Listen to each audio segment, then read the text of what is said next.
honorable members of the Tom Lantos Commission, I speak before you the last words of Daniel Pearl in my own words. My father is a Kashmiri Hindu, my mother is a Kashmiri Hindu, I am a Kashmiri Hindu, and our home and lives in Kashmir were destroyed by radical Islamic terrorism. As I begin to speak, I am choked. As I begin to speak, I'm choked by the thoughts of those voices I represent here, because their voices were extinguished in the most brutal fashion. I am a member of the minority Hindu community from Kashmir, victim of the worst ethnic cleansing witnessed in independent India. I speak here today because I am a survivor. An innocent young woman, a lab assistant in a school, wasn't as lucky as I was. She was abducted, blindfolded, gang raped, and cut into two halves on a mechanical saw while still alive. Her name was Girija Tikku. Her only crime, her faith. I am her voice today. I am also the voice of young Kashmiri Hindu engineer who was hunted by terrorists, again for his faith. When terrorists came to kill him, he hid inside a rice container in his attic, and he would have been alive today had his location not been disclosed to the terrorists by his own neighbors. His neighbors he trusted, neighbors that we trusted. The terrorists shot him through the container and forced his wife to eat the blood-soaked rice. His name was B.K. Ganju. His crime, his faith. I speak for him today. I could go on and on. We have seen ISIS level of horror and brutality in Kashmir 30 years before the West was even introduced to the brutalities of radical Islamic terror. I'm glad these hearings are happening today, because when my family and I lost our homes, our livelihood, and our way of life, the world remained silent. Where were the advocates of human rights when my rights were taken away? Where were they on the night of 19th January 1990, when there were voices blaring from all mosques in Kashmir that they wanted Kashmir with Hindu women but without Hindu men? Where were the saviors of humanity when my feeble old grandfather stood with 2 kitchen knives and an old rusted axe, ready to kill my mother and I in order to save us from the much worse fate that awaited us if we landed in the hands of terrorists on the same fateful night? My people were given 3 choices: flee, convert, or die. Around 400,000 Kashmiri Hindus fled right after that night of horror. They survived. Those who didn't were killed. Today, 30 years later, I'm still not welcome in my home in Kashmir. I am not allowed to follow my faith without fear. My house in Kashmir is illegally occupied, as those of countless others in my community.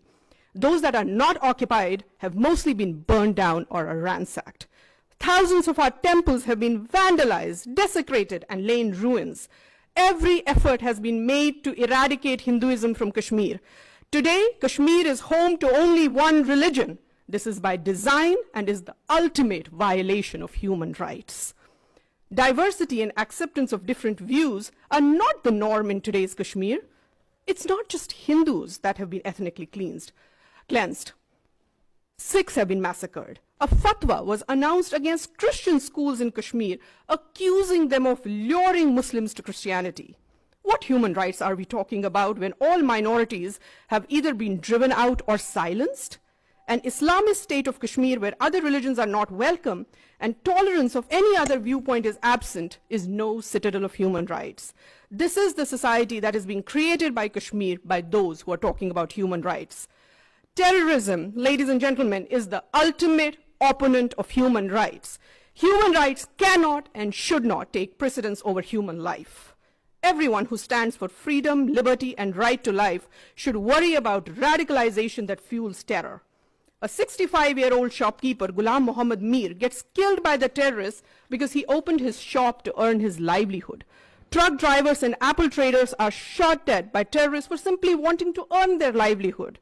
The simple act of earning livelihood in Kashmir today is prohibited by terrorists because earning a livelihood would show that Kashmir is moving towards normalcy. I ask you, who are these people who fear normalcy in Kashmir? Who are these people who talk about human rights but fear free movement, free thought, and the right to earn livelihood? abrogation of Article 370 that has raised so much concern around the world is in fact a restoration of human rights. Indian Constitution, which is modeled on the US Constitution, Indian Constitution, excuse me, everybody. Indian Constitution, which is modeled on I the... want to say, just, I mean, we want to give everybody the respect of listening to them, so I would urge that nobody interrupt. Thank you so much, All right. Chairman.